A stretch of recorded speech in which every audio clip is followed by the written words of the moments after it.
Hello, and before we start today's video, I just kind of wanted to preface it by putting a few things out there for you guys. As you can see, I'm not recording this video in the normal backdrop. The actual video will be in the normal backdrop here.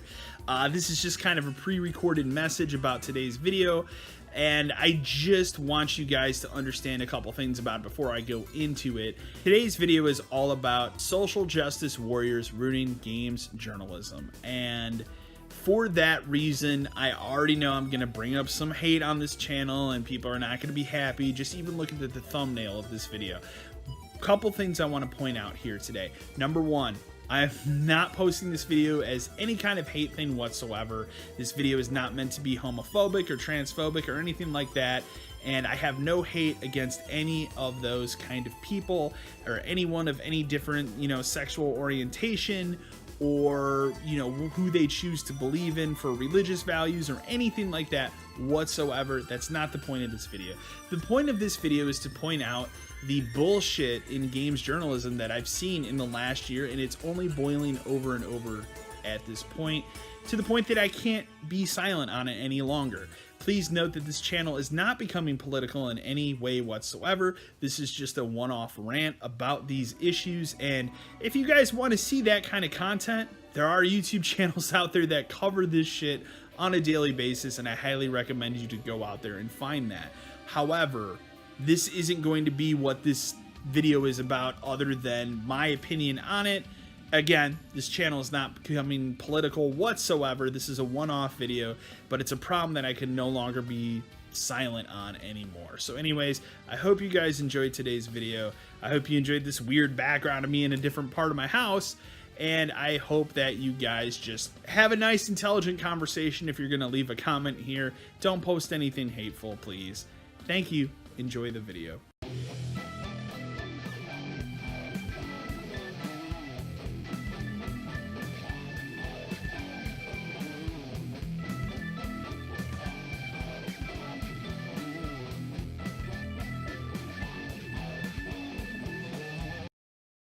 Hello and welcome to another video, and as you saw in the preface there, today I'm talking about a major issue I've seen in video games journalism lately, and that is simple.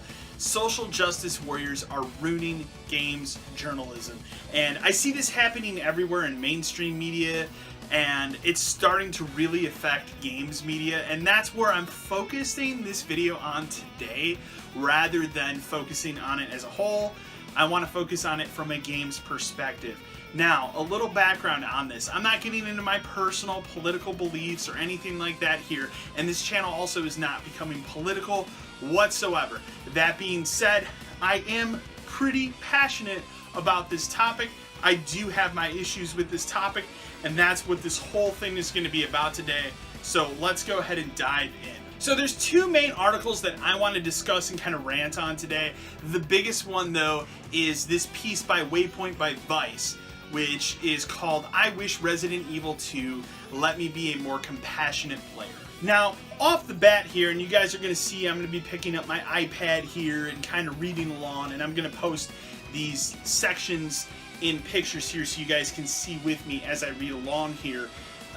There are issues here, and it's a problem that I see happening so often here. This article in particular really made me angry as I read it. Not for just the fact that it's attacking one of my favorite franchises of all time, but the fact that its attacks are totally inaccurate. So anyways, the first thing I want to point out here is in the very first paragraph of this article. I'm playing Resident Evil 2 for the first time. Well, mostly, back in 1998, my 14-year-old self scoured the pages of a Tips and Tricks magazine walkthrough of the game, covering every gameplay beat and plot point. And I played a few minutes of it on a friend's PS1, so I'm familiar with the scenery and structure, the quests and characters, but this is the first time I'm truly experiencing it. Hold on a second.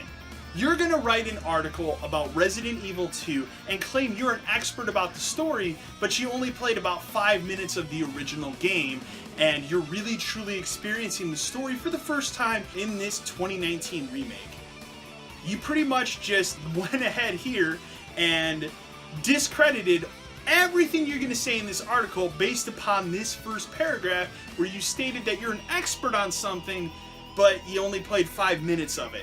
That's ridiculous, and that's my first point here with this whole SJW mindset in games journalism is these people are stating that they're experts on something, but then they really aren't experts on it. So at the end of the day, your opinion is just some political agenda that you're trying to push, and a lot of times I see that this is just kind of being screamed into the void. However, the void's actually starting to get populated with people, and that's where it's starting to grow a bigger concern here.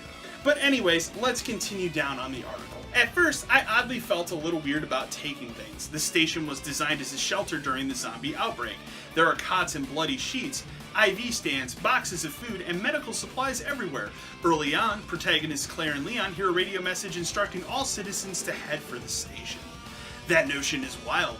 The police station and Fortress Safe Haven are laughably naive, particularly for people of color. It certainly was in the 90s as well, and really, when has policing in America ever really been about keeping neighborhoods safe as opposed to keeping a racist status quo up and running? Hold up a second, pause everything. This is ridiculous to me. Not only are you trying to point out some sort of racist agenda in a game that, again, you've already proven you know nothing about because you played 5 minutes of it 21 years ago and then said, hey, I'm an expert.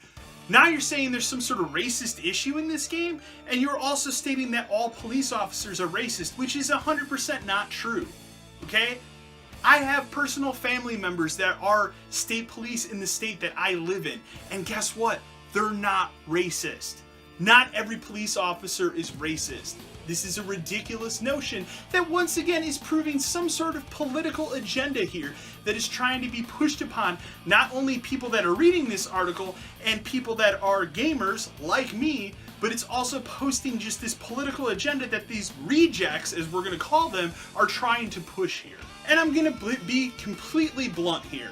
One of the characters early on in this game, named Marvin, is an African-American police officer, okay? When I played this game 21 years ago, and I met this character for the first time playing this game, I didn't give a shit what color his skin was because he's a character in the video game. And I don't look at it that way. You shouldn't look at it that way. Why are we so focused on this when that's not the issue at hand here? This is a damn video game. It's not a political message, and Resident Evil's never been a political message. So what are you talking about here? Perhaps let's get to my favorite paragraph of this entire article that points out the bullshit of every aspect of not only this specific article on Waypoint, but of their entire political agenda. Please read along with me. I'm also not really allowed to do anything I please, as the verbs are pretty limited. I wanted to play with all the food items in the store in the opening gameplay scene. Look at all the goofy fake labels and such, like I do in a Life is Strange game or a walking sim. But that's a very different sort of permission fantasy, isn't it? The ability to touch and play with so many aspects of a world with no angry shopkeeper staring at me and my now obviously queer haircut. So now you're calling Leon's haircut queer. What is happening here? Like, I read this, you're talking about something called permission fantasy. What bullshit is that? I don't even understand what you mean by this permission fantasy. This is a damn video game. You sit down, you play it. You already pointed out in this article here that the game's not like Life is Strange or other walking simulators, so you've already told me what kind of video games you like, and I'm going to be bluntly honest here. While I'm not going to point out the person that's written this review's name, you can go look it up for yourself. Let me allow myself to speak to you directly, and maybe I hope that you see this video and you can understand just how twisted not only your words are about a franchise you know nothing about, but also the bullshit political agenda you're pushing. Let me put this very bluntly. You've already stated here that you like Life is Strange and walking simulators. Resident Evil 2 is not a game for you. It wasn't designed for you, it's not your game. Life is Strange and walking simulators seem to be your game. Why don't you go in your corner and play those games and let us gamers play Resident Evil the way that it was intended to be played? Okay?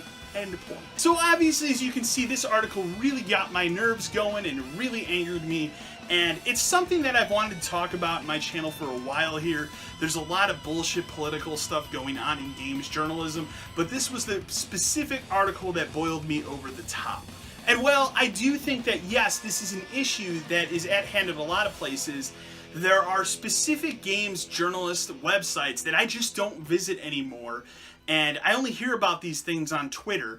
And specifically, I don't visit Kotaku, I don't visit The Escapist, or Waypoint by Vice because I already know that they're just pushing a political agenda. These websites have people working for them that I only consider political rejects. Basically, these are people that graduated college probably with some sort of political degree and were rejected getting a journalism job at a mainstay actual media outlet, you know, such like a CNN or the New York Times or something like that, and they settled with their B game, which was, oh, well, you know what, I like video games, so I should go talk about that. But I gotta talk about politics every chance I get. I gotta put my beliefs in there. I gotta force them down other people's throats. I gotta talk about this. Hey, I really don't like what you're doing here. Oh, no, no. You know, this Apex Legends game, oh, there's 8 characters in it, but who are they banning? Who do they care about? What's their sexual orientation? That's another problem I have right now, and we have to discuss that as well. There is a major outcry what the sexual orientation was for the characters in Apex Legends. Apex Legends, if you guys don't know, is a free-to-play battle royale game that was released by Respawn Entertainment, the makers of Titanfall. You know what? I've had a blast playing the game. It is a perfect free-to-play game example where microtransactions, well, in the game, aren't pushed upon you. The game's perfectly free, you can download it, you can play it today, and you know what? That's not a commercial for the game. I actually like the game, and I think it's really cool. But let me point out something that's been discussed in these very political-based games journalists over the past, I'd say 2 weeks, that doesn't make any sense to me, and that is, what is the sexual orientation and gender orientation of the characters in this game? Why does that matter? Why does it matter who's banning who here? Okay, it doesn't matter. These are characters you're playing as in a battle royale game where you drop on an island and you kill each other. What part of this game is going on where I'm going to meet up in the middle of the island with another character and we're going to drop our pants and do the nasty?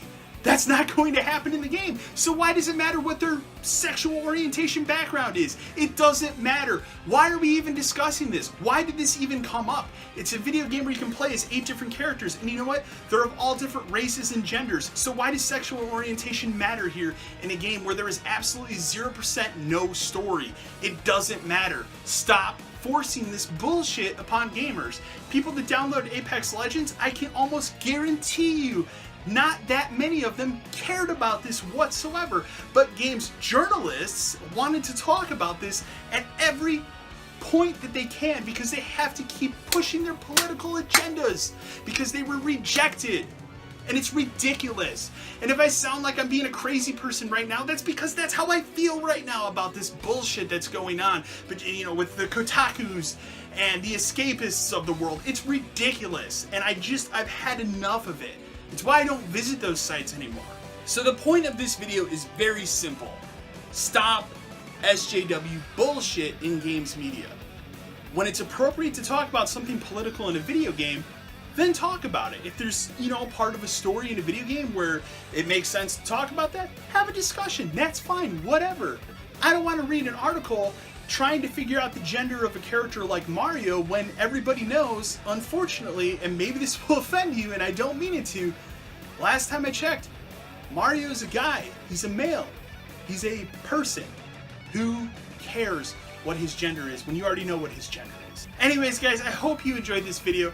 Please don't bash me in the comments for this video. Again, this is not designed to become a political channel whatsoever. This is probably the only time I'm really going to discuss this issue. If you guys want to watch those kind of videos, there are a lot of much better YouTube channels out there discussing this topic. And I really suggest you go and seek those out. I'm not going to name drop anyone here. You guys can find that in your own time. But I just had to put my 2 cents in it because it's an issue that I'm not only passionate about, I also have to call out bullshit when I see it, as I often do on this channel. Mostly that's usually about GameStop, but today it's about this issue. Anyways, guys, leave a comment in the comment section below. Please don't throw too much shade at me for making this video. I was incredibly nervous making this video. I hope it doesn't just blow up my channel into some hate-filled thing, because that's not who I am. At the end of the day, I don't care what your sexual orientation is, what your gender is, and what the color of your skin is. I just want to play games, and I just want you to play games and have a good time playing them. As always, remember to like, share, and subscribe to the channel. And until next time, Have a good time.